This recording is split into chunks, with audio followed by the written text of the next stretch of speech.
लौह पुरुष सरदार वल्लभ भाई पटेल एक महान स्वतंत्रता संग्राम सेनानी थे। सामान्य किसान परिवार में उनका जन्म हुआ था। देश की आजादी के आंदोलन में बढ़ चढ़ करके उन्होंने नेतृत्व प्रदान किया था। और जब ये देश आजाद होता है तो ब्रिटिशर की जो साजिश थी कि भारत को अनेक टुकड़ों में विभाजित कर दिया जाए, वे केवल 2 टुकड़ों से संतुष्ट नहीं थे, वो अनेक टुकड़ों में भारत को विभाजन करने की साजिश के तहत उस समय की ब्रिटिशर हुकूमत ने कुत्सित प्रयास किया था। उन्होंने देशी रियासतों को इस बात की स्वतंत्रता दी थी कि वे चाहें तो भारत में विलय हो सकती हैं, वे चाहें तो पाकिस्तान में जा सकती हैं और वे चाहें तो अपना स्वतंत्र अस्तित्व बनाए रख सकती हैं। याद करिए कि जब हैदराबाद और जूनागढ़ के निजाम और नवाब के द्वारा भारत के अंदर शामिल होने में आनाकानी की जा रही थी, तो उस समय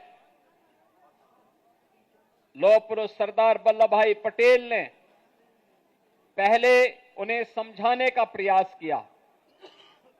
वे अखंड भारत के अंदर ही अपने एक इस्लामिक स्टेट के रूप में अपने आप को स्थापित करना चाहते थे।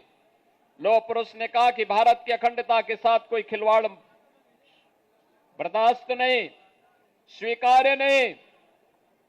आप मानेंगे, बातों से मानेंगे, अच्छी बात है, नहीं मानेंगे, हमारे पास दूसरे भी तरीके हैं। और केवल पुलिस ही पहुंची, फोर्स अभी पहुंची ही नहीं थी कि दोनों निजाम भी, हैदराबाद का निजाम भी और जूनागढ़ का नवाब भी दौड़ गया, भाग गया। भारत छोड़ करके भागने के लिए उन्हें मजबूर होना पड़ा। राष्ट्रभक्ति का भाव जब इस रूप में होता है तब राष्ट्र अखंडता के सूत्र में बंद करके अपनी एकता को सुदृढ़ बनाए रखता है। आप याद करिए, 563 रियासतों को उन्होंने भारत गणराज्य का हिस्सा बना करके अखंड भारत के निर्माण में अपना योगदान किया।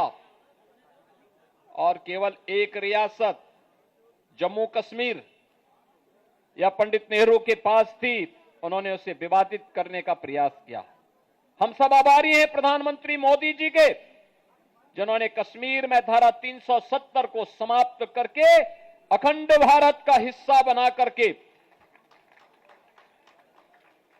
लौह पुरुष सरदार वल्लभ भाई पटेल को अपनी विनम्र श्रद्धांजलि अर्पित की है। लौह पुरुष सरदार वल्लभ भाई पटेल को उनके व्यक्तित्व के अनुरूप दुनिया की सबसे बड़ी प्रतिमा स्थापित करके केवड़िया को एक राष्ट्रीय प्रेरणा स्थली के रूप में स्थापित किया।